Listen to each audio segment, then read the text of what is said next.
आप सभी का अपने ही यूट्यूब चैनल विदर्शी नॉलेज सेंटर में हार्दिक स्वागत। आइए हम सभी विलंब न करते हुए भाग दो जो कारक के जो कर्तृपद हैं और उनका जो क्रियापद है इनके ऊपर चर्चा करने के लिए यहाँ उपस्थित हुए हैं। तो आइए आरंभ करते हैं।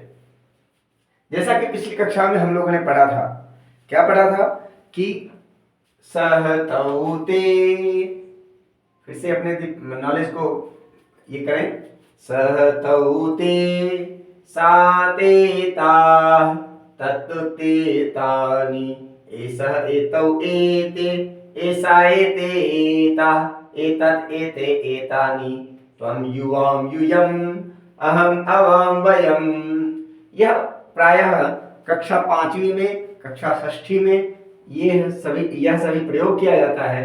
परंतु और जो कुछ भी आपको यहाँ दिख रहा है, जैसे भवान भवन्तो भवन्तः भवती भवत्यो भवत्यः, यह सभी कक्षा 7वीं और 8वीं और 9वीं और 10वीं में प्रयोग किए जाते हैं।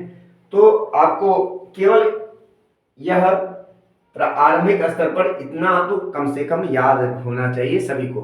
चलिए, सहतौ ते साते ताः तत् ते तानि एषः एतौ एते एषा एते एताः एतत् एते एतानि एतत् एते एतानि त्वं युवां यूयम् अहम् अवां वयम्। अब इसको और कैसे याद कर सकते हैं? सहतौ ते प्रथम पुरुषः साते ताः प्रथम पुरुषः तत् ते तानि प्रथम पुरुषः एषः एतौ एते प्रथम पुरुषः एषा एते एताः प्रथम पुरुषः एतत् एते एतानि प्रथम पुरुषः भवान् भवन्तो भवन्तः प्रथम पुरुषः भवती भवत्यो भवत्यः प्रथम पुरुषः अयम् इमौ इमे अयम् इमौ इमे प्रथम पुरुषः इयम् इमे इमाः मध्य प्रथम पुरुषः इदम् इमे इमानि प्रथम पुरुषः। इस तरह से आप प्रथम पुरुष को याद कर लेंगे। ठीक है, एक वचन, द्विवचन, बहुवचन, सहतौ ते, इस तरह से करके उंगलियों पर भी आप प्रयोग कर सकते हैं। आगे है त्वं युवां यूयम्, त्वं युवां यूयम् मध्यम पुरुषः अहम् अवां वयम् उत्तम पुरुषः त्वं युवां यूयम् त्वं युवां यूयम् मध्यम पुरुषः अहम् अवां वयम् उत्तम पुरुषः। चलिए, अब ये तो पुनरावृत्ति कर लिए हम लोगों ने इन सब्जेक्ट का, इन कर्ताओं का, और जब हम लोगों ने इनका प्रयोग कर लिया तो अब आइए हम लोग क्रियापदों का अभ्यास करेंगे और क्रियापदों को देखेंगे और जानने का, समझने का प्रयास करेंगे। तो विलंब न करते हुए आइए शुरू करते हैं। अब ये सर्वनाम कर्तृपदों का प्रयोग हम लोग करेंगे। ठीक है, सर्वनाम कर्तृपदों का हम लोग प्रयोग करेंगे। कैसे करेंगे, कहाँ करेंगे? तो आपने देख लिया होगा, समझ लिया होगा, प्रथम पुरुष का कर्ता, मध्यम पुरुष का कर्ता और उत्तम पुरुष का कर्ता। तो अब इनका प्रयोग हम सभी करते हैं क्रियापदों के साथ। किसके साथ करते हैं? क्रियापदों के साथ। तो क्रियापद जो है होते हैं, देखिए, सह पठति, सह पठति, वह पढ़ता है, पढ़ता है। और वे दोनों पढ़ते हैं, क्या हो जाएगा? तौ पठतः, तौ पठतः, वे दोनों पढ़ते हैं, वे दोनों पढ़ते हैं, दोनों पढ़ते हैं।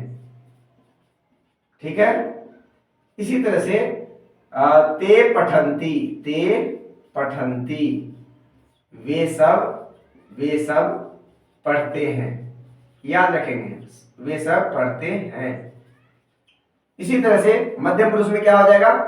त्वं पठसि, त्वं पठसि, त्वं पठसि, तुम पढ़ते हो, तुम पढ़ते हो, त्वं पठसि तुम पढ़ते हो। युवां पठतः, युवां पठतः, तुम दोनों पढ़ते हो, तुम दोनों पढ़ते हो। और एक है यूयं पठतः, तुम सब पढ़ते हो, तुम सब पढ़ते हो। अब आगे है उत्तम पुरुष का। मैं अहम पठामि,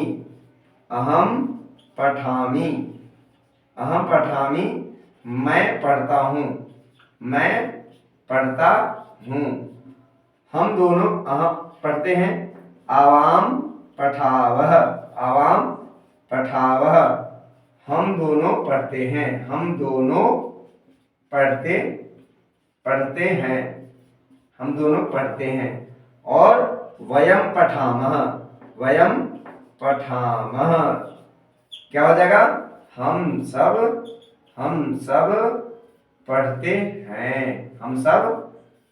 हैं, तो यहाँ पर आप क्या देख रहे हैं? आप देख रहे होंगे प्रथम पुरुष के कर्ता के एक वचन के साथ प्रथम पुरुष के एक वचन का क्रियापद प्रयोग किया गया है। तो सः पठति, तौ पठतः, ते पठन्ति। तो यहाँ पर क्या देख रहे हैं? यहाँ पर देख रहे हैं, ये देखिए, पठति, पठतः, पठन्ति, यह रूप बदलता जा रहा है। तो इन्हीं रूपों के बदलते रूपों को हम लोग कहते हैं धातु रूप। क्या कहते हैं? धातु रूप। और इसी तरह से पठसि, पठथः, पठथ, यह मध्यम पुरुष में हो गया। पठामि, पठावः, पठामः, यह सभी क्या हो गया? यह प्रथम पुरुष, मध्यम पुरुष और उत्तम पुरुष के वाक्य हो गए। अब इसी में कभी कभी क्या होता है कि अव्यय पदों को लगा देते हैं। सः अत्र पठति, तौ तत्र पठतः, ते तत्र पठन्ति, है ना। तो इस तरह से अव्यय पदों को हम लगाते हैं। तो अव्यय पदों को अभी नहीं बताएंगे इस क्लास में, अव्यय पद हम लोग नेक्स्ट क्लास में पढ़ेंगे, जिसको हम अंग्रेजी में बोलते हैं इंडिक्लाइंड वर्ड्स। ठीक है, the words which are not affected by the cases, by the person, by the tenses, they are called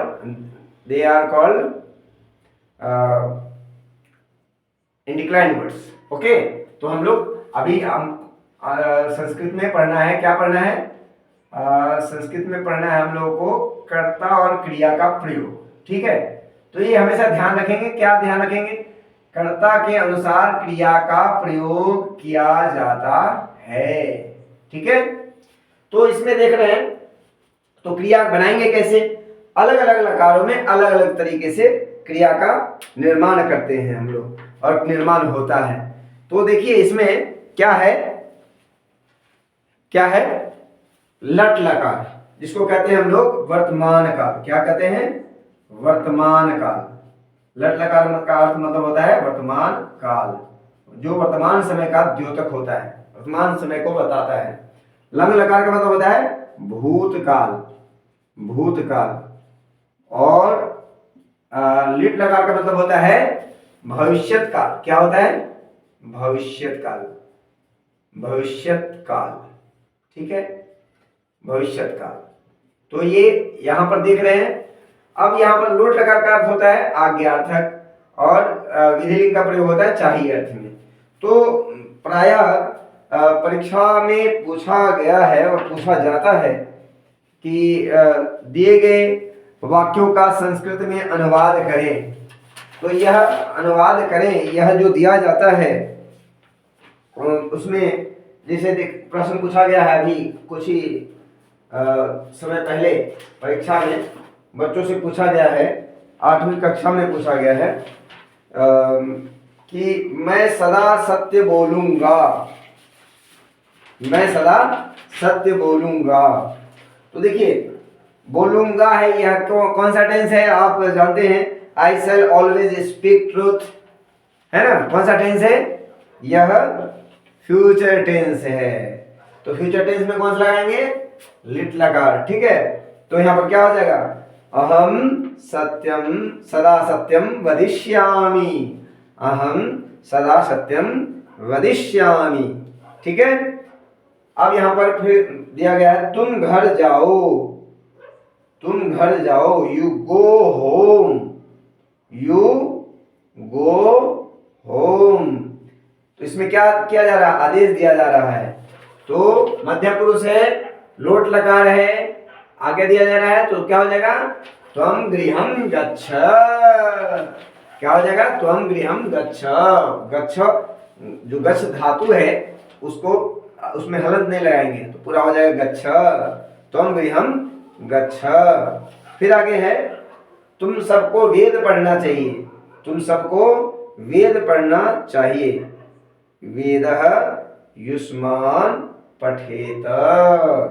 क्या हो जाएगा, देखिए, पठेत, त्वं त्वं युवाम यूयम, तो क्या हो जाएगा, युष्मान, युष्मान त्वं युवाम युष्मान हो जाएगा, है ना, त्वं युवाम यूयम, त्वं युवाम यूयम हो जाएगा। ठीक है।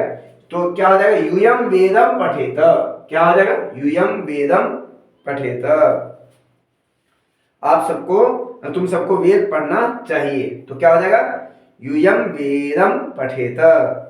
रमा पत्र लिखती है ना, तो यह वर्तमान काल है, तो रमा पत्रम लिखति, हम लोग खाना खाते हैं, तो क्या हो जाएगा, वी ईट फूड, अब हम लोग खाना खाते हैं। वयम भोजनम कुर्मः, या फिर वयम भोजनम खादामः। आगे है लता गीत गा रही थी, लता गीतम अगायत, लता गीतम अगायत। राम कल विद्यालय जाएगा, रामः श्वः श्वः विद्यालयं गमिष्यति। तो इस तरह से जो वाक्य परीक्षा में प्रश्न पूछे जाते हैं अनुवाद करने के लिए या फिर अशुद्धि संशोधन करने के लिए, तो यहाँ पर इन सबका यदि हमें ज्ञान प्राप्त है, नॉलेज प्राप्त है, तो निसंदेह आप कहीं पर भी कोई गलती नहीं करेंगे। इसलिए आप सभी से विनम्र विनती है कि आप, विनम्र प्रार्थना है, रिक्वेस्ट है, जो कहिए, आप इसे याद कर लेंगे, ये इन लकारों को, और इन लकारों को जब याद कर लेंगे तो आपको प्रयोग करने में कहीं कोई समस्याएं नहीं होंगी। पहले तो ये कर्तृपदों को आप देख लेंगे, याद कर लेंगे, उसके बाद क्रियापदों को याद करने के लिए इन प्रत्ययों का जो प्रयोग आपको बताया गया संक्षेप में, इन्हें याद कर लेंगे। देखिए कैसे हम लोग लगाते हैं, सो पठति पठतः पठन्ति, पठसि पठत पठथ, पठामि पठाव पठाम, यह होगा लट लकार। अब लंग लकार में क्या करेंगे, अपठत अपठताम, अपठन अपठ, अपठतम अपठत, अपठम अपठाव अपठाम। देखिए कितना आनंद आ रहा है। चलिए आगे, पठिष्यति पठिष्यतः पठिष्यन्ति, पठिष्यसि पठिष्यथः पठिष्यथ, पठिष्यामि पठिष्यावः पठिष्यामः। इस तरह से आगे लोट लगा दें, पठतु पठताम पठन्तु, पठ पठतम पठत, पठानि पठाव पठाम। यह हो गया लोट लगा में। विधिलिंग में क्या आ जाएगा, पठेत पठेताम पठेयुः, पठे पठेतम पठेत, पठेयम पठेव पठेम, पठेयम पठेव पठेम। इस तरह से कारकों का और इस तरह से आप इन सभी धातु रूपों का प्रयोग कर सकते हैं और समझ करके आप इन्हें अपने व्यवहार में भी प्रयोग कर सकते हैं और परीक्षा में तो कर ही सकते हैं। इन्हीं आशाओं के साथ मैं आज की इस ऑनलाइन कक्षा को यहीं समाप्त करता हूँ। फिर अगली कक्षा में अगले विषय के साथ उपस्थित होंगे। तब तक के लिए धन्यवाद। नमस्ते।